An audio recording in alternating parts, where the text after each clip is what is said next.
Dr. Jessica Ash here. Today, we have an inaugural Co-Rising Globally class. We know that it doesn't do any good for one country to do great and the rest of them to do poorly. So today's effort is in an attempt to get everybody to rise together. The topic today is what is money? And we're hoping to dispel some unhealthy views of money. Today's leader is Raj Kapoor. He is the Associate Dean for the School of Business at the American University, Dubai. Thank you for being with us today, Raj. Thank you very much for having me. Looking forward to this. Yes, I hope I got your title right. Is that correct? As one of my titles, it was a previous title actually, but that's great. Raj is cool. So okay. Name right. So. It is true. Raj is cool. So what I'm going to start with first is introducing everybody, and then we'll move on to our important conversation. Okay, Raj? Super. Thank you. Great. Looking forward to this. Next is Eddie Deshweme. He was born in the DR Congo, and he now lives in Columbus. Thank you for being with us today, Eddie. I'm happy to be here. Thank you for having me. Next is Dr. Thierry Wai. She's the principal of a middle school in Myanmar. Thank you for being with us here today, Thierry. It's my great pleasure to be with you here today. And we have Mohan Ladiri, who works for Ecomod in Algeria. Thanks for being here. Thank you for me. Okay, and last but not least, we have Coach Zakaria Humada from Morocco. Thank you for having me. Yeah, thank you. I'm very excited that all of us are here together for this first conversation, and we have several people who have tuned in. So we're going to start today with Eddie Deshweme because he has a tighter schedule.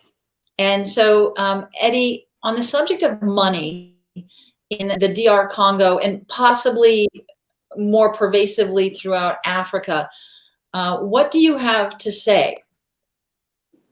Well, thank you again, Dr. Ash, for having this very important discussion. I really feel it's very, very important because money, as you know, is in every single culture in the world, and we don't talk about it enough.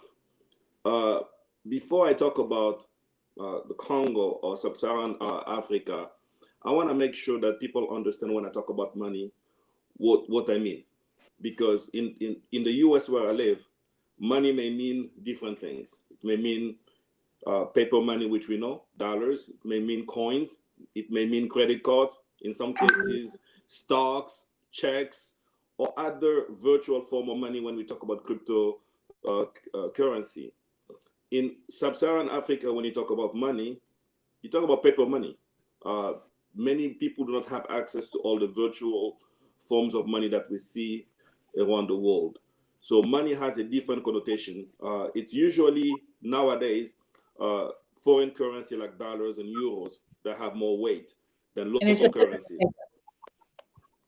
Okay. Go ahead, sorry. And please feel free to interrupt me for a question or anything, if you wanna join in. And that's the reason why we have to make sure before we talk about money in Africa, we talk about the differences that there are around the world. In the US or in different developed world, like in Europe, money buys you products. And people don't see it a lot, but it buys you products because the social net is taken care of. So people have access to healthcare, they have access to education, they even have access to services like retirement benefits and all that we know, insurance, medical insurance, auto insurance. So when you have to go to the hospital, you may not have to dig it your pocket.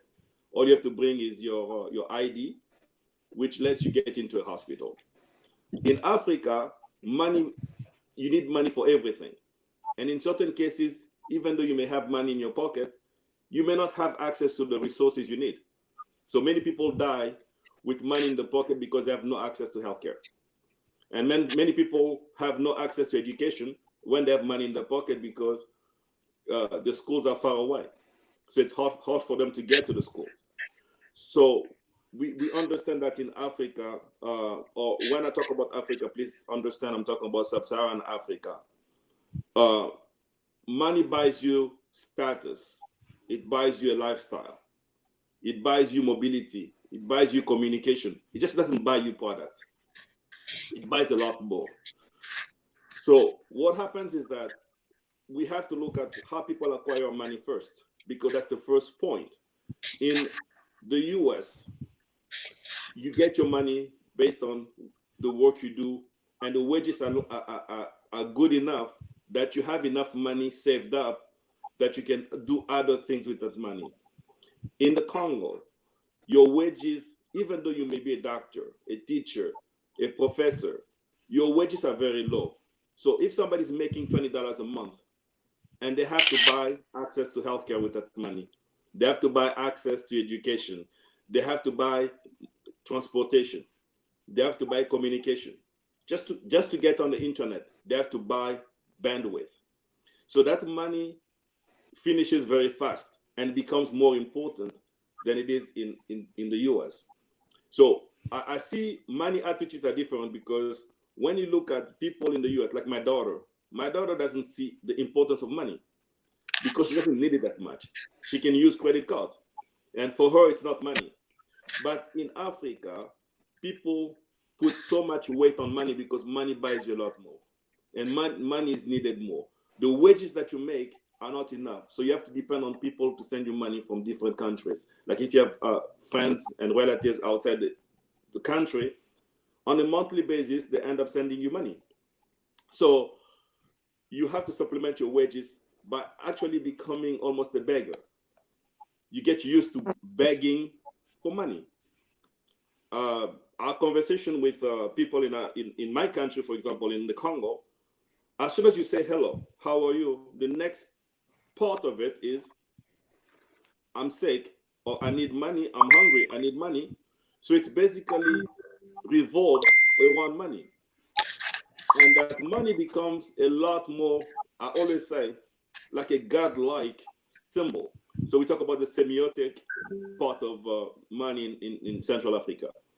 Money becomes godlike, where you feel like you cannot live without it, simply because it weighs a lot more than in different countries. So we go a step further.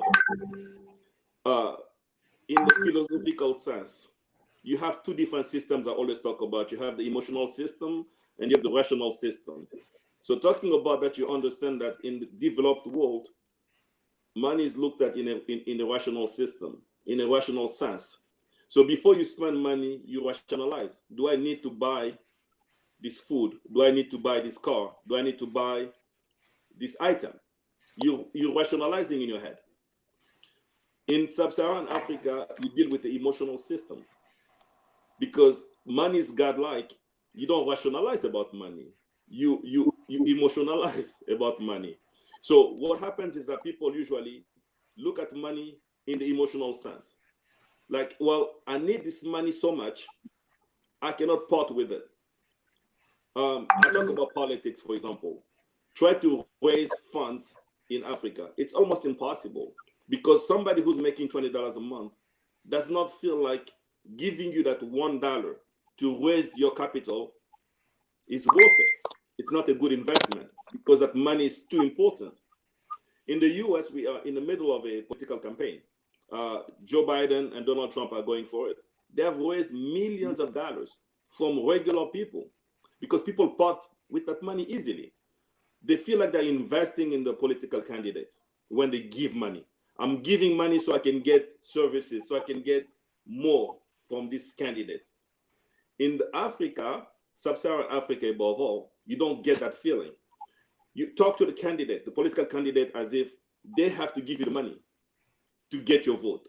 So the political candidate who's trying to do a campaign to give you a better life, to give you better legislation, have to give you money for you to support him. It's really a bad circle, simply because that money weighs a lot more in the Congo, in Cameroon, in Kenya, in places like that.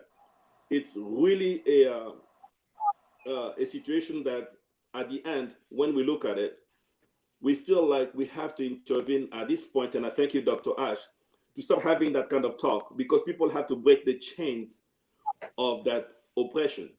I feel like it's oppressive. When you start looking at money as your savior, it's another Right. form of oppression. You are living in the chains of another type of oppression, because you feel like if I don't have this money, I cannot go from point A to point B. I'll conclude, since I know we have a lot of speakers here, but I'll give you an example.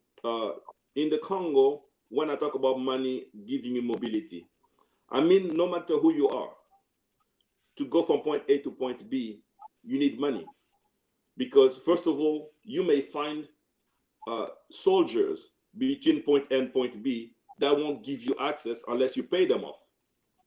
So once you pay them off, you feel like you're moving, that you have safety. If you have merchandise that you're going to get at point B, that merchandise has to make it back to point A. So even that merchandise needs access. You have to pay money again to get merchandise back from point B to point A. So you are living in a system that makes money so important that you cannot do any business without relying on that money in your pocket. Yet in the US, you can go from point A to point B with nothing in your pocket, no cash money, and you can make it not worrying that you won't be able to make it back, even with merchandise. So in Africa, we're living in a system that makes that money so much more important that people feel like, first of all, I have to beg for it because what I have in my pocket is not enough. So you will feel that when you talk about other people in different countries in sub-Saharan Africa, your conversation will be limited to money, okay, mostly. Second, because they feel like that money, once they get it, it has to buy them more services. Maybe the kid is going to get sick and he has to be able to pay for access to a hospital. So that money becomes more important to that person and they won't part with it easily. So when in a circle of life, that money is needed for a different endeavor, just realize that it won't be easily gotten. So I conclude there unless we have any questions to debate. But my idea of this conversation basically says that if we don't break the chains of oppression that money has in certain countries, poor countries in the world, we're going to be giving more weight to something that's supposed to buy products, but because it gives you status, you don't have enough money to buy that status, so you fake it. You fake it, and how do you fake it? You buy the brand names. Okay, if you have to buy clothes, you buy Versace, you buy Prada, because people have to look at you a different way. So you have to fake your status. So we're putting pressure on poor communities to fake the status. If they have to drink beer, they don't drink only beer, they have to drink Heineken. So that when you have it, somebody's passing by, they're going to feel like you have the status. You don't buy a car, you buy a BMW so that people know that you have the money. So we're putting pressure on very, very poor communities to act a certain way and to live a certain way to get that status. And that's what I believe. Thank you, Doctor. Yeah, thank you, Eddie. Do you have any, I know you said that we need to stop the chain of oppression. Do you have any advice on how to do that? It falls back on those communities. The communities have to start realizing that, first of all, they have to better their financial status. They have to raise the wages of the people living in those countries. Most of the time, the politicians, when they come into power in African countries, they don't think about wages. They leave them. You can do a study on that. The wages move very, very slowly in Africa compared to other countries. Okay, a while back when I got in the U.S., the minimum wage was about $3. $3. and now it's closer to $10, and it's still not enough. If you listen to the political debate, they're talking about moving it up to $15 because they said that's a living wage, and they call it a living wage because they say this is the minimum amount that somebody has to make for them to be above the poverty level. Living on $1 a day, no matter what we discuss today, we won't be able to get that person out of that cycle if they're not making enough money. So the politics of Africa have to really look at wages. How do you make more money for the people living in your countries so they can have a bigger purchasing power? And that's the number one goal before we talk about what we can do in the social sense. We have to really talk about the politics of money in Africa. Okay, so at this point, I'd like to open it up to our panel and see if these comments are resonating. Who would like to go first?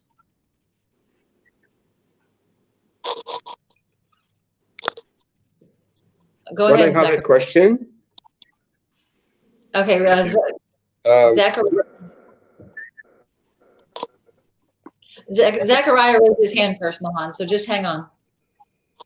Okay.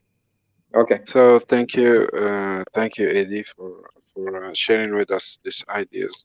I think there's many things in African countries which are similar, but I think most of all money is related to a social and a psychological meaning. It's a mean of payment. It's really involved in everyday's life because we are not that developed in crypto money or else we still deal with coins, we still deal with bills, but for everyday to buy groceries or so on. But I think for us in our country, money means that we have some self-esteem for who has the money. It's self-esteem. It can be related to a position in family. It can be related also in position in work, and people can see you that you are successful leader by having this money. It's a result, but it's also a meaning of success. So if you could if you succeeded to have this amount of money, means that you are intelligent enough to do so, and you become someone that we can learn from, and your advices for everyone, your advices becomes something important because we think that we are gonna have the same results as you did by following those advices. So money is not just a mean of payment, but it plays a role in psychological dynamics in society for the people and for the immediate environment, which is family or partners at work. I think This it's is just something. yeah. Yeah, go on, Rod. It's really interesting to hear you speak there, Zachariah, because you say money is a symbol for success, and that's the way it's seen. First, Eddie, thank you so much for all that you said. It's just so widespread, isn't it? What money is. I want to just pick up on something that you said there, Zachariah, about money and success. What are the consequences of that? You know, what does it make us do as human beings? If money is seen as success, what are some of the things that we've done, you know, in order to show that we're successful, that perhaps, you know, have led to other things that are, you know, unethical and various on. You mentioned pressure. or you didn't actually mention pressure, but you just said, like, you know, to be seen, that everyone wants to be seen as being successful. And Eddie mentioned that, you know, you don't go and get a car, you get a BMW, etc. So the perception is that the brands and everything else it shows you as being successful. Is there an opportunity cost to this, that one sells their soul or something else? And is this one of the reasons that we get into so many unethical acts? Just your thoughts. This is true. AD mentioned the depression on people to have this money. So I think it's real for most of countries. But for related to what you asked now, yes, I think that there's people that can that can ambition can have no the same limits as their ethical ambition. So Is it ambition or having greed? uh, for them it's ambition, for them it's success, for them it's intelligence, for them it's finding the way to make things happen. For us as observers, we can say that there's like I want to give you an example, like for instance, having um, interest conflict in enterprises. It can be seen like this, and it's seen like this. It's something which the law to can't accept. But for people, it can be having a way to make things happen, to succeed, and something else. So it's just the vision of who is in this situation. For most people, if we have ethical limits, we can see that having money is not everything. Having money can bring you the vision of success, but when you are alone and you know how this money came, I don't think it's something that you can handle based on ethical way, just ethical way. So money is something. If we want to influence people's behavior, and this is my field. I've been working since 10 years now. Changing behaviors over this question of money needs really understanding about what is the emotion, what is the perspective of people behind having money. What does it mean to have money? And by understanding this, we can convict people to keep the results, but change the behaviors, change the way they've been to do this, or how they see the way how that can bring money. And I'd like to add one thing to what Zachariah said. Uh, in Africa, we have to look at the social and cultural side of this. Yeah, different. Money is handled differently in big cities than in smaller villages. People act differently with it because status you get when we're talking about status and lifestyle changes in big cities. In smaller villages, they don't really care about that. But it's a big part of living in Africa, living in the smaller cities where you don't have status. All you do is find a way to survive every day by doing agriculture or stuff like that.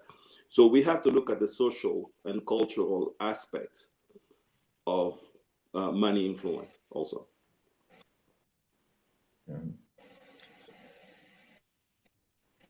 You're on mute, Jessica. Sorry. So, Rohan, I think you wanted to say something. Well, I think the coach Zachariah has just mentioned the case of success. How can we link success to money? But what I want to add concerning the subject is I would like to give my African definition, as I am from Algeria, or from the North African country. So the definition I would like to give, as far as I'm concerned, is that in Algeria, particularly, we consider money as a valuable medium of exchange, which is in form of paper, coin, or even banknote that we need or we have to use wisely without being blind in using it. But also throughout the time, I mean, socially speaking and culturally speaking, money is linked to many concepts, perspectives. And the first concept that we relate money to is trust. So when we say money, that means you need to deserve it. And religiously speaking, when you work hard to get money, that means you deserve that money. And we have the trust that the money that you got it from a hard work. You did not steal it. You did not get it in a wrong way. You got it after working, after accomplishing your duty. Then you got your money. And then that's the foremost I wanted to mention here. And also another impact, as I said, they consider money as a valuable medium of exchange, and here the communication. That's communication. That if we consider it as an intermediate, we need to communicate that money in the right place and for the right thing. That means I give you money to get the right thing. So communicate, we agree to each other that the money you that I got from hard work, I need something which is equivalent to the amount of money I give. So there is a kind of form of communication, and we use this money as an intermediate, which should be based on trust. And also we consider somehow money is a way of controlling the others. So the dimension of controlling the others takes a large scale. Um, a large scale, that means if you want to motivate people, we give them money. If you want to encourage them, we give them money. We give money in related to the trust. We give you money to encourage you, to motivate you to work and to invest and to do to accomplish the project that you want to do in the ground. And also, money in Algeria, for example, uh, as it did not respond to this requirement, that means the money should be, you should get it after working hard. And since we broke this value, as I mentioned in the beginning, money is a valuable medium of exchange. And this value, which is based on hard work, and since it is broken, that means people not getting money after working hard. They're getting money in a wrong way, maybe in an illegal or something else. And then it turns to a negative impact. And this negative impact creates these consequences, negative consequences that comes after that. I mentioned the word trust. Plays an important role to give that money, it is a coin, a paper, or a banknote, its right definition. And the right definition is working hard and deserve the money that you use as an intermediate to communicate with. It is mentioned one thing. Again, I get back to trust. He mentioned form of money which is in these years, or it is in the process to spread away or spread up in all over the world, which is the cryptography or the Bitcoin. You know, with the virtual world that we founded recently, 10 years or a bit more ago, in the virtual world, there were people who launched this Bitcoin, and for one reason, to those undocumented people, or maybe who fled, people who fled wars, in order to help them use money without having a bank account. So again, this is based on trust. Based on trust after being controlled by many people. And I repeat again, the Bitcoin concerns the virtual world. In a virtual world, which is launched to help those people using this money or using this virtual, credit card to, to do their payments and to buy things and so on. Okay, thank you, Mohan. What I'm hearing from everybody, we're talking. Zachariah was talking about the psychological components, and Eddie was talking about the emotional and the oppression. And I would be remiss if I didn't mention somebody who can't be with us here today. Who this is kind of where all of this is going. Dr. Amar Mahbub is an associate professor at the University of Sydney. And he was talking about money as a sociosemiotic symbol. And it seems like all of you are kind of talking about that when we talk about status. We can't just drive a car. We have to drive a cool car. And, the conversation, from what Eddie was saying in sub-Saharan Africa, like the conversation is always about this symbol of which there is so little in so many places.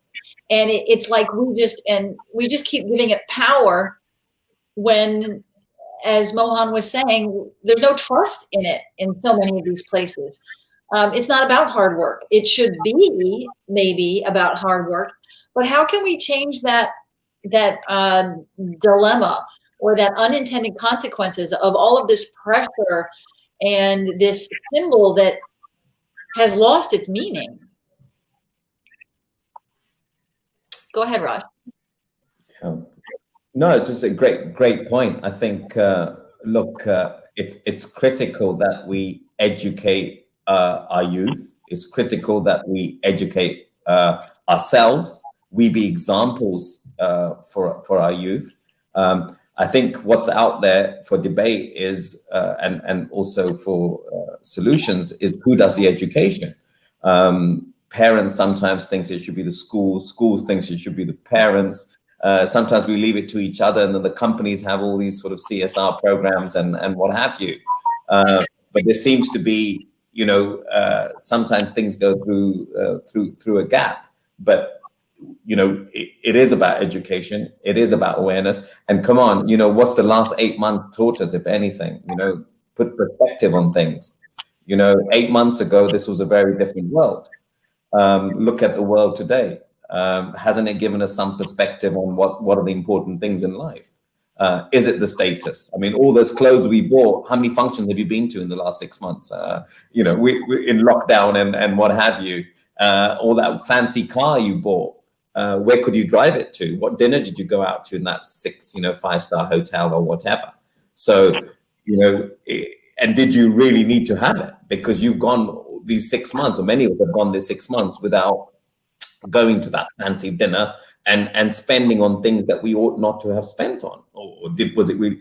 And sometimes we're pressurized to do that because you want to keep up with the Joneses, as the Brits say, or just show that you are something that you're not. But yeah, open to discussion. Is it parents? Is it schools? Is it a combination? Is it companies? But we've started this discussion on a really wonderful high level with Eddie, Zach, and Monad there. But you know, at the end of the day, what is money? It's something that's so critical. It's everywhere. It's all around us. It's day to day. It's involved in every activity. And I think we've also sort of said between the lines here that, you know, you need to control money in many ways. You need to manage money, and don't let money manage you. Because if you let money manage you, that could be very, very dangerous. So it is all that cost versus benefit analysis. It's all that prioritization that we really need to know. And, you know, for me, money is what money does. Think about it. Yes, and so, oh, go ahead. Sorry, Very right. you're done. No? Yeah. Actually, as a teacher, and also as a principal these days in Myanmar, as your Raj Kahut had mentioned, we are in lockdown and we are suffering because of the COVID-19. In my country also, we have already closed all our school. And I feel that most of the majority of the students, they want to keep on study. But most of the parents, they cannot, spend a lot of money. Only a few of their parents, they can support Wi-Fi, laptop, and so on, others material. So there is an unful in education. That's why I'm these days I'm doing, actually I'm a principal from a very rural area, and I have over 200 students or kids. They don't have a lot of equipment to participate in any kind of learning. So I'm doing some project like I created a project together with my friend from the US when I joined in 2019 Fulbright Tea program, and my friend from Japan, and we are doing a kind of project that we can meet all the students around the world with what they are learning right now. So I'm participating and joining some classes like Global Classroom. I'm giving my students to participate in Civic War, like that. These are the small little things I can do as a principal or teacher, as a Myanmar, to keep abreast with the war education to my students, because I want equality and I want my students not to let out because of the COVID-19 pandemic. And because there are a lot of inequality in our country and elsewhere, around the world, because some parents can support it, but some parents cannot support it. So just like said, sometimes to educate students, we think like it's sometimes we think it's parents should support it. Sometimes our schools support it, but actually, if we are all united, who can start one thing? I think one drop of water is useful, but if we plant a law, it will be united as an ocean, and I think it will be fruitful for everyone. Okay, so I know that, thank you, Theory. And we're going to talk more in depth about education, as Raj was talking about, and also management, which is what Raj was talking about. But I want to give Eddie an opportunity to give his closing remarks and suggestions for a hopeful future. Thank you, Doctor. I think this is the kind of talk, and I think Raj mentioned it earlier. This is what we have to do in a bigger scale. We don't have to get to conclusions in the beginning, but we have to have a debate. We have to analyze, we have to study, we have to research, and find out why money has such a hold emotionally for people in different countries. And then we have to break that hold. We're not saying that we're moving away from money, because most of the Western world has moved away from money. I never have money in my pocket, ever. I always have, other types of currency. I have credit cards, I have, whatever. But money has not been that important to me. When I'm talking about money, I'm talking about paper money. We have to make the difference between, I think Zachariah mentioned it earlier, and I think also Mohan. The different types of money, we have to differentiate them as we go forward, and we have to help the poor countries move away from paper money, because paper money is the one that easily moves from one person to the next. So it increases corruption. If you have money in your pocket, that soldier who's stopping you is going to take it, and corruption is going to increase. If you have virtual money, which Mohan mentioned, and you trust that system, the level of corruption goes down. So the more we put our resources into development, I think the better we're going to be at breaking the hold. Because first of all, people can analyze their input and outputs easier. Right now in sub-Saharan Africa, people don't analyze their input and outputs. It's what they have, that's all. But in the US, in Europe, people know exactly how much I'm going to get this month, how much I'm going to spend on food, on leisure, on whatever. So they're better rational in terms of spending money. So you don't have that hold that we're talking about in poor countries. In poor countries, because you don't have that process of analyzing your input and output, it's what I have and it's what I spend, then the hold is bigger. So somehow I hope that we can amplify this debate and we can move it specifically to these countries that need to hear this point of views. And I think that's my hope.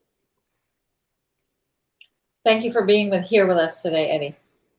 Thank you. And I'm dropping off now. It was really nice talking to you, and I hope to see you again soon, okay? Thank you. Thank you very much. Bye-bye. Yeah, Lovely. thank you. Thanks for your insight. So, Can I add one idea? Yes. So I mentioned earlier, as I mentioned earlier, I said that money is a valuable medium of exchange, and this money can be valuable only if we give it a true meaning. And I say this because we take the example of the American people, or America, the United States. The foundation of money in the United States was based on hard work. The first settlers, the first people, when they went to the United States, they set one value, which is working hard. And again, success was related to, hard work. And look at now, as a result, money is valuable when, these principles and this foundation is kept. When you found your identity on good values, you will have, as a result, a good actor, an educated person, someone who can manage this money. You have mentioned Dr. Rajapur. If you don't get these principles, how can you spend your money wisely? How can you spend your money without being blind? And here again, I wanted to mention also why the different currencies or the different money are different from each other. They are different from each other in terms of value because of the principles that they have founded in the country. So they gave this medium of exchange its real value, which is based on working hard, trust, using it wisely, and that's why it keeps stability of this value. That's what I wanted to mention and to add as an idea about that.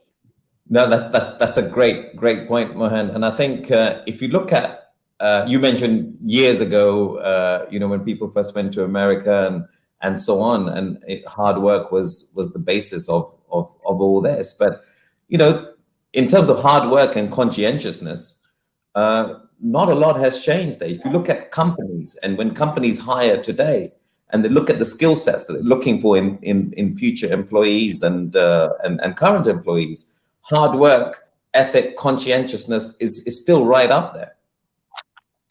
Right? We're still looking. If you're looking at the traits we look for in people, even today, that's what we look for. When I remember my granddad and my dad telling me, about hard work and that solid put, no matter what, whoever you're working for, whether you like the job or not, you go in. If they're paying your wages, you're going to go in and you're going to deliver and you're going to work hard, and hard work to them was, son, I love for you to go to work every day and enjoy what you do. But let me tell you, there'll be days when you're not going to enjoy what you do. And you turn up and you still perform and you still do the work that you're supposed to do. That was that was conscientiousness, and that's, if you look at the top things that companies want today, that's still up there. So I'd like to move this, lots of food for thought here, and let's look at some possible solution. We've got some young minds that are perhaps tuning in, watching us. It's not all doom and gloom. It's certainly not. We've got lots of opportunity. What are some of the solutions that, our expert panel would say here about managing money, or what can they do to make this a better world for us in terms of money and managing money? What's your thoughts? Anyway. I think it's also about the value. What kind of value you will add by having this money? I think it's looking to the money as a mean, not as a purpose. So how can we use this money to make things better for someone, to help people, not by giving money, but giving skills, and co-development, some ideas, and giving also hope. It's not just about material things. It can be giving hope, giving confidence, giving back, to people, the opportunities that they were looking for. Money can be this bridge between a situation and another situation. And in education, I think this is the field that all the focus can have to be, to educate young youth to generate values, not look at money as a shortcut to have this, but what can you do? What kind of partners can help you?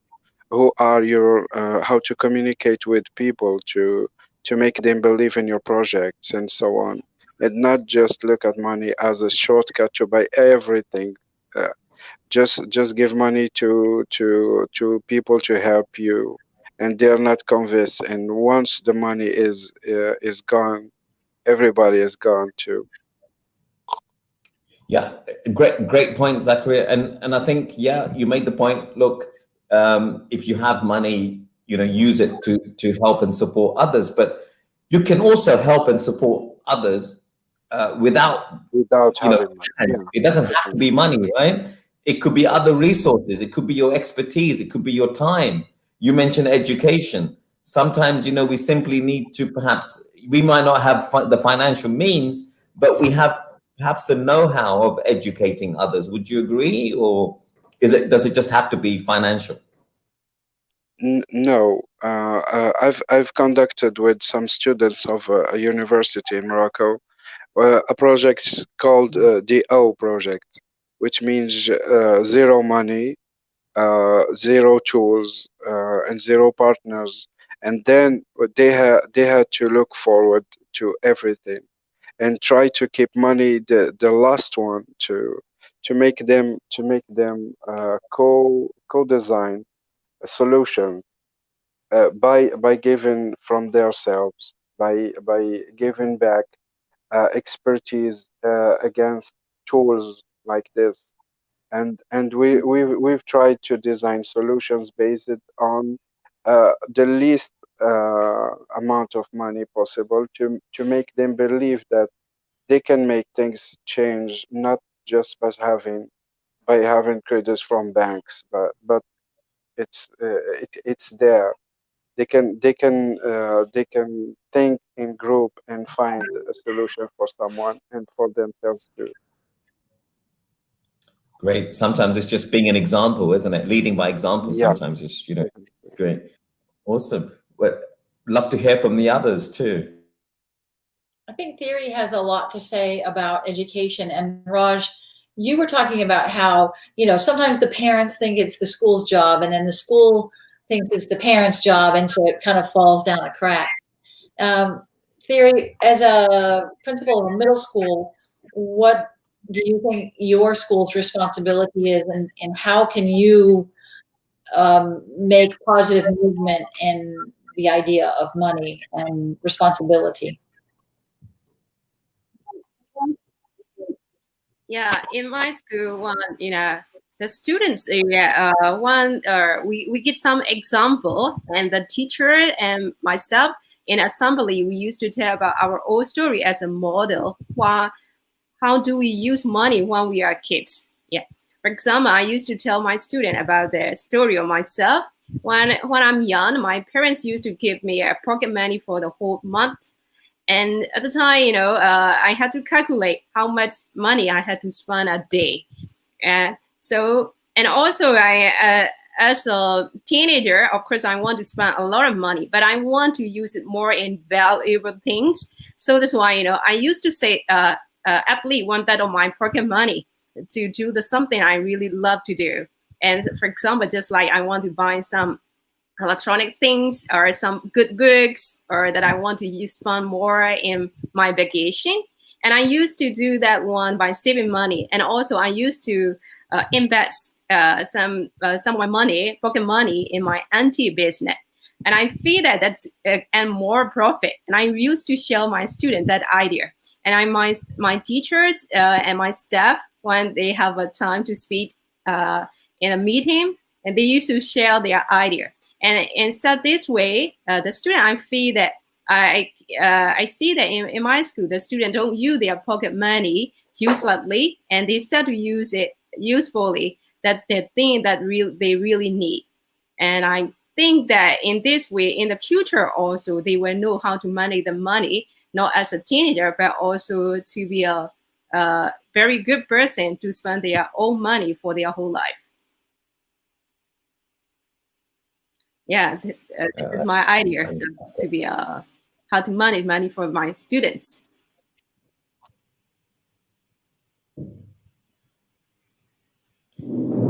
Another thing, another thing to add, as you all know, I work in a private high school, and in this private high school, parents or people pay money to afford their children to study in this private school. So in this case, as I told you, if we start talking about money from the top, we get all this. Money has a value, a mythical value. There is a foundation of this. So as I can see here, many teachers and many parents, they'd say that money does not bring happiness. And for me, it's not true. Money brings happiness for me. Why? Because thanks to money, we can rent a house, we can buy food, we can buy a car, but not a BMW. We can buy a car. We can afford or putting our children in high school or private school. So here in this case, I said, if we start defining money from the top, we get this confusion.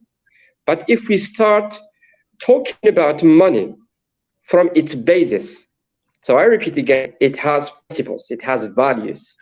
And these values depend on the duty, the equation of duty and right. So your duty is to work, is to give this money its sense, so that you can use it in its right way. So that means if you work it hard, serve it for something in the other side. You did this in the other side.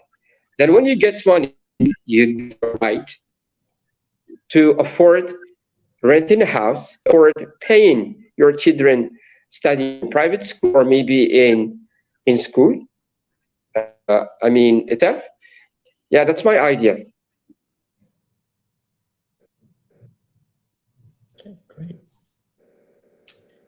Okay, great. I'm just interested to know, Mohammed, if I can just go off on a tangent a bit here. It's a private school. How old are the children? Well, I teach in a high school. The High children, school. 15, from 15 to 17. Yes. Okay. So are they looking after their parents' investment? Are they engaged? Are they there to learn? Or do you feel that sometimes some kids don't really appreciate how much the parents Yeah. are sacrificing and investing in their education? Great, a great question. Yes, since these students, they have already started from private school, from their kindergarten. So their parents continue paying their schooling from the childhood. So they are supposed to be in privileged schools where education is intensive. That means when they get to the high school, they have already acquired or learned those principles, which is that they give this value. They understand that the money that their parents pay is really worth it to work hard. We should, respect all the money that our parents are paying for. But of course, sometimes there are some students that consider that the fact that their parents pay money, they can afford doing whatever they want in the school. And it's something immediately corrected in school, whether by the classmates even or the teachers themselves. Interesting. Really interesting. Yeah. Great. Jessica, do I see here that someone else is looking to join? Is it Mr. Imran Khan or you're on mute? Sorry. Happens to me every day. Yeah, so unfortunately, one of the problems with having a global class is the time difference.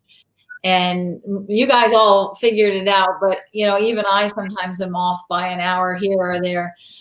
So Imran Khan is from Pakistan, and I'll let him introduce himself. Imran, thanks for joining us. Welcome. Can you introduce yourself, please? We can't hear you.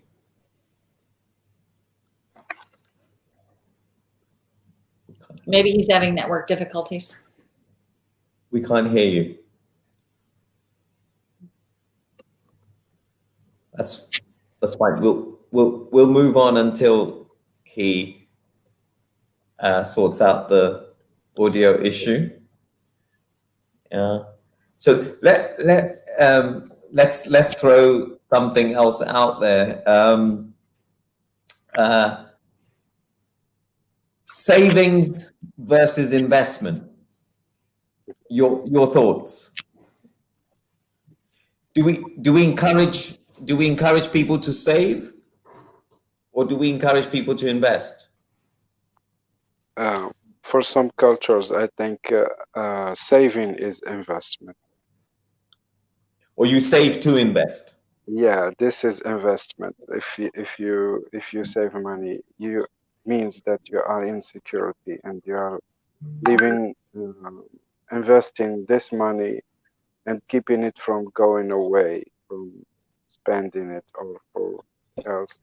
So investment is another word to say risk, and this is why people are more motivated to save than to invest and risk their money.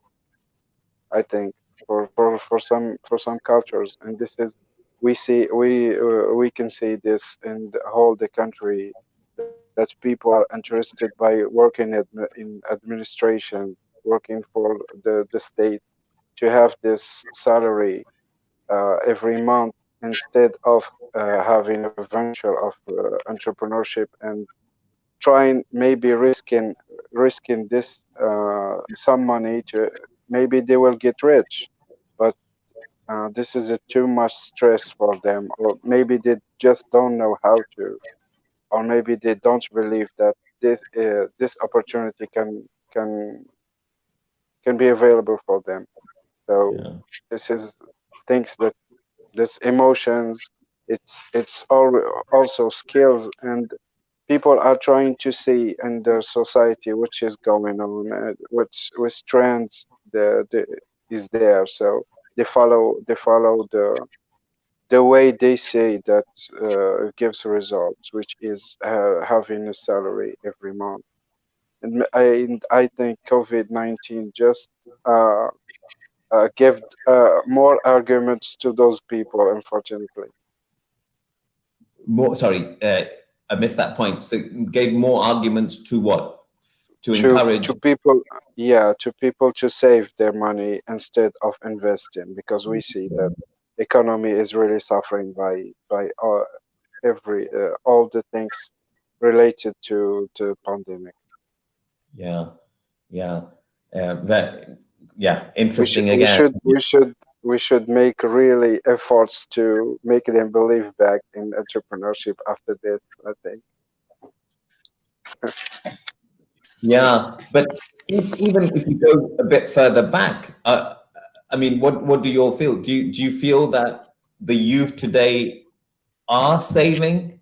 Are they thinking about saving? Or is it what we mentioned earlier that, we want instant gratification, and we're pressurized into spending money on things that perhaps are not necessary. And then we end up, living this life of showing that we have money and then not necessarily having things or not having anything left to save. It What are you depends seeing? whose money is. If there I in coaching we meet a lot of people, and there's some youth that have really projects in mind, and they're starting their venture from home, and believing in a project and an idea, and trying to make things happen. uh, they are investing their money, their pocket money. They are even reselling things and trying to have money to improve their marketing, or linking with people in social media to have people believing in their projects. And we Yeah. can have some youth that believe that this is I will have responsibilities later. Why not just enjoy these moments? So we Mm. have all the kind of people. I don't think we can give it's not just white or black. It's really colorful way people Of how they save money, how they invest and save money. Of course.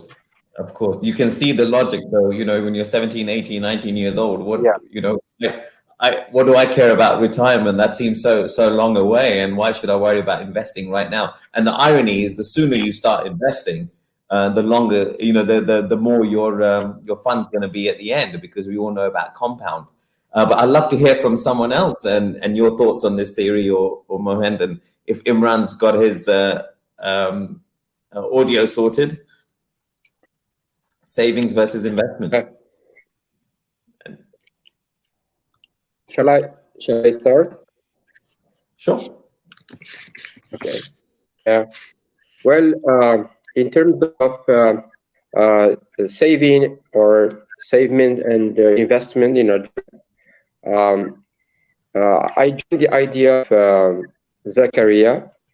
In Algeria, parents, including schools, they teach children about saving through the piggy bank or money box. Even at home, you see the parents, just buying those piggy bank and putting them in the kitchen or somewhere in the home, and putting money. And this is, how teaching the kids, start. And I agree with Zakaria. The investment is it as a risk.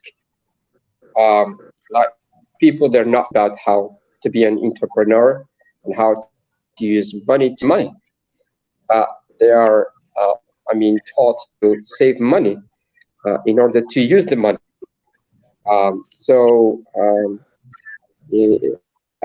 think it's also necessary to teach, the students or the kids about saving, but also why do you want to use the money, and can you use this money and get all the money with it, or at least theoretically. So yeah, that's my idea. I wanted to, in terms of save and investment. Yeah, it's interesting. And what I also feel is that, no matter what you think at the moment or whatever your beliefs are, this mindset can be changed. You can encourage someone and show the value of investment and what investments can do. So even if you think that, I'm not inclined to save or invest, this is something that can be changed. This behavior can be changed. Theory, I'd love to hear from you. Yeah, if I have to be neutral, like, yeah, if you ask me to save money or invest, just like I'm hearing a question like, do you like to eat apples or orange? Of course, I love both. I think that we should, both sometime we should save our money to use it when we need immediately. And also sometimes we need investment, for the long run, and that we can get a lot of profit in that kind of investment. For me, I used to save, money. That's for me, I used to do, I think, half for my life. Yes, I do savement that I can use for social or healthcare problems for my homes, and so I can use it quickly. And for the investment, I used to do like long-term investment. For example, I used to love to buy land in Yangon, and if I sell that one in a short time, I cannot get a lot of profit. But if I can invest more than 5 years of time, the investment will increase to double or sometime more than that. So I think that it's depend on the situation and the amount of money that we have, and we have to know about the situation we are facing and how much you need to be used in an immediate situation. That is very important to save money. But if you want to be greater and better profit in the future, we need to do some for investment. Yeah, and remember to pay yourself first. A lot of the times we forget about day-to-day things, living expenses, etc. But we forget to pay ourselves first. And the one way you create savings to invest is to pay yourself first. No matter what, I'm going to put aside X amount, and you figure out what that X amount is. And pay yourself first. So, okay. Any other tips for solutions here? I'm happy to contribute to this. And the concept of management is akin to saving, but paying yourself first is one idea of management. Investing, well, when you were talking about investing, I was thinking, well, what's the right investment? And there's certainly fear in other countries, any country, of what do you invest in? How do you, especially in light of where we are today, how do you know what is a good investment? How do you make those decisions, Raj? I'm not an expert in that. No, nor am I, and I haven't got a crystal ball. But if you look at horses for courses, long term, to me, an investment is something that you put away, and no matter what, you're not going to touch it for a long time. Whether in the US it's called a 420k, in the UK we call it a pension plan, property, a second home, or a rent, one that you put out on rent or whatever else, something that's a long-term investment that you can't necessarily access straight away. Whether it's stocks and finding the right way of delving into stocks. Obviously, I'm not telling you to invest in something that you're not an expert in, but to me, an investment has always been something that's long-term and that you're not going to be tempted to cash it in straight away, or you can't access it straight away. I got in, just give you my own example. I got into property in the 1980s in the UK. And, when I first went in, the property market crashed. Interest rates went from 8% to 15% overnight. And of course, I didn't know how I was going to do it. I was going to survive. I was tempted to sell and cut my losses. I didn't. I just stayed in it. And, I'm thankful today that I did. And that's just one example. There will be peaks and troughs, but if you believe in something and you just say, I'm gonna see it through. Sometimes we're a little bit impatient as well. You know, we sell too quickly, or we want to get out. And this is another thing we could go on about. And this is not an indictment or a criticism of the youth. You know, I love the youth. I speak to kids every day, and it's the best part of my days when I speak to students. But you tend to see this wanting for instant gratification, whether it's your job, whether it's an investment, whether it's anything else. You know, you find a job straight after your graduation, and you're saying, why aren't I promoted in 3 months? And well, you know, honey, it takes longer than that. You know, you've only been here 3 minutes. Or I invest in a house. Why isn't it doubled? Well, you know, things just don't work that way. If it happens, great. You know, that's fantastic. But sometimes it takes a bit longer. But yeah, love to hear your thoughts. Yeah, I was thinking about education, and I think it's incumbent on families to create a strong culture for the family, for the children. And a part of that culture is don't leave anything that you want your children to have in terms of their characteristics, mental and emotional. Don't leave it to the education system. And if you're the parent, I mean, sure, maybe we want the education system to do something, but if it doesn't, you're the parent. Like, teach them deliberately the skills you want them to have. And I haven't talked about this yet, but I have before. Like, a lot of my students are very wealthy, and God bless their parents that they worked so hard such that they could provide such an environment for their children. But in what the unintended consequence of what they've done is that, you know, to give you an example, one student, among many rich students, was loaned a Maserati just by another 19-year-old who happened to have a Maserati. But neither one of those people, those 19-year-olds, the wonderful 19-year-olds, neither one of them thought through, well, that student had never been behind the wheel of a car. He didn't have a license. He had never read the rules. He had no idea what he was doing. And he was so filled with his own sense of privilege, not thinking about the consequences to society or anyone else. He took that Maserati and within 100 feet plowed it into a minivan, sending 6 people to the hospital. And there we're talking about a complete failure to teach the importance not only of money, but the consequences of your actions. Just, I am privileged and I am the son of or daughter of a rich man, and therefore I can jump out of an airplane. You know, they're just missing so many things.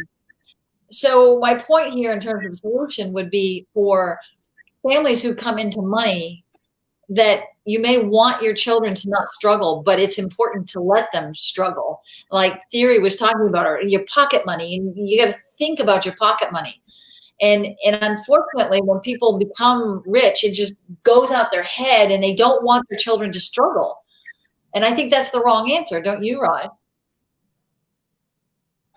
Yeah, look, you know, nobody wants their kids to struggle, but there's always the big picture, and it's about prioritization. And it's very difficult. I don't know anyone else, but, you know, I've got two children, or they're not children anymore, they're adults. But, you know, when they were younger, I didn't want them to struggle. I wanted them to have a good life, but it's about balance, isn't it? It's about trying to make them prioritize and understand the value of things. And that's really important. I don't know if any of you know the Middle East. I'll just give you an example. You know, we moved to the Middle East in 1999, and both my kids were quite young. And in the UK, we have a concept of kids, you know, when you're at school and first year of college, university, etc., you work Saturdays, you have a Saturday job, you have a part-time job, etc.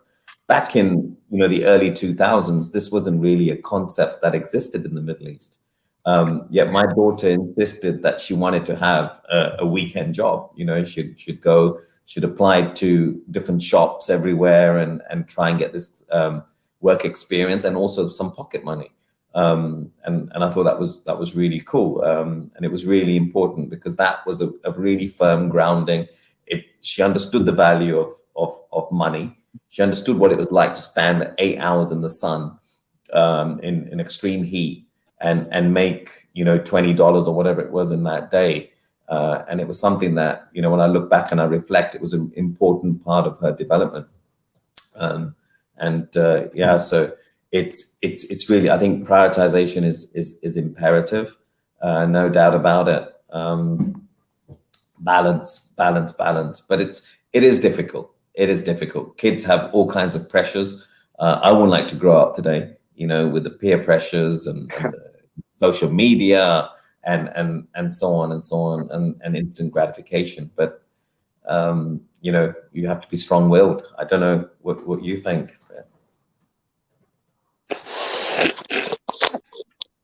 Anyone, please. I'm sorry. Yes, you have just. I have to leave you. Is it possible to just answer this question and go, if Mohammed allows me to? Please. Thank you. Of course, please go ahead. Thank you. So, successful parents or rich parents, I think it's obvious that they understood things by their failures as much as their success. So leave your children, make them make their failures, and not just tell them you failed here and you succeeded there, but just to bring the why in the question in the equation. So you failed, okay, so why? How do you feel? Is it good? Is it something that you want to repeat? So what kind of lessons you've learned from it? We do also this for project management. How can we understand things by doing the bad choices and then try to reflect over the practices? And the role of the parents too is to give the best practices they've been experimenting already, but trying to adapt uh, two things: the rhythm. Our children are living in a different world than we've been living to. So this is different conceptions, different needs, and we should try to understand this. And secondly, trying to give them, to allow them to talk about their successes as much as their mistakes, and trying to make a lesson by understanding everything of the, because there's benefits from the one like the other. So this is what I had to say in this point. I would like to thank you all. Thank to uh, Jessica and Raj for having us all today, and wish to see you back in next opportunities. So thank you, and Thank you for your wonderful insights and input. Thank you for joining us, and have a great rest of your day. thank you, Mohammed and Tahiri. So Yeah, you're welcome. Thank you so much. Thank you. Dr. Raj, would you allow me? Yes, Please, um, please. I heard today. I have learned many ideas today, and I consider the topic of today as an excellent opening to the classes that we have just started today. I heard earlier Dr. Theory saying neutral. Dr. Theory said I would try to be neutral. I heard you, Dr. Raj, saying balance. And yes, I like this concept. I like these words. I like these words to keep the word, to keep the life of individuals or people in general continuing and going on, prospering, and having its right sense and good sense by keeping this balance, by keeping this neutrality, not going on one side and forgetting the other side, or going on, yes, on vice versa. So I would say my concept is work, money, beauty, right. I'm in this because people need to understand that getting money equals a service. That means you have already done a service for people who have took profit from it. The profit they took from it allows them or allow them to get the money that you have received from them. That's a kind of will that we have in life, and that stays in mobility and keeps this world in a balance and in neutrality. And just notice when this balance is lost, you hear conflict from maybe from countries or maybe from individuals, between individuals, because this balance is not kept moving forward. So this is a point I wanted to add in terms of balance. And I have other concept I wanted to join in the word or in the subject of money is control, power, and the control. Nowadays, money is used as a power to control the behavior of people. And if it is used to control the behavior of people in a good sense, as I have mentioned, to motivate them, that means you influence them, you want to motivate them, to encourage them, so much the better. But if the balance, getting the other side, using money to control people for the profit, for your own profit, this is what makes the balance, wrong. I know I have a concept that I want to repeat: trust, trust, and trust. If people lose this trust, money is no longer a valuable medium of exchange. That means um, I'm giving money and getting things wrong, which does not equal the value of money or the amount of money I have given you. As you can see here, in some cases, people exchanging things that do not have the right way, they do not equal the amount of money that you have given, and this create a kind of distortion. And I have also the identity. Money can serve as an identity, and I see money can serve as an identity. I have mentioned the first settlers, the first people who went to the US and agreed between each other to set principles and values. And among them, we have Thomas Jefferson, George Washington. And you can see these people who believed in these values, you can see them in the money. And they stay as hero, and they stay as, a myth that incarnates these principles, these values, on which nations found themselves and found their identities.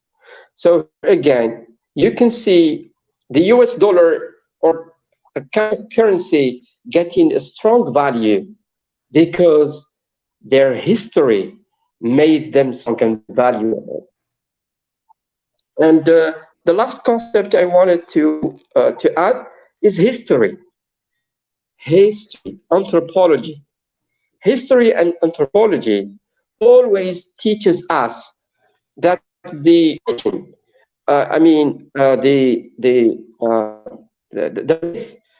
first time when we created money to use it as a medium or a medium of exchange was based on trust.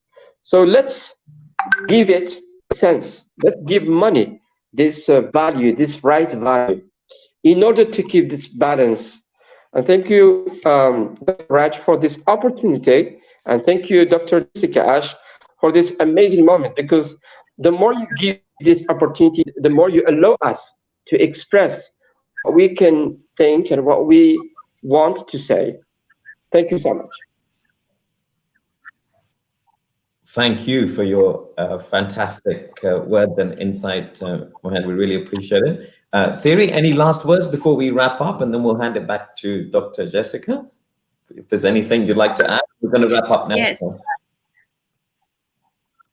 Yeah. So as you all mentioned, there should be balance between how to use money and how to invest it. In my point of view, the money that we have is not only belong to us or only our family. It should, the money we are trying to have, it should be concerned with the people around at our community. So that's why there are so many foundations in the world who are doing several good job in society for the betterment of the society. So I think that money we are thinking about shouldn't be only ourselves. It should be for others as well. So in my perspective,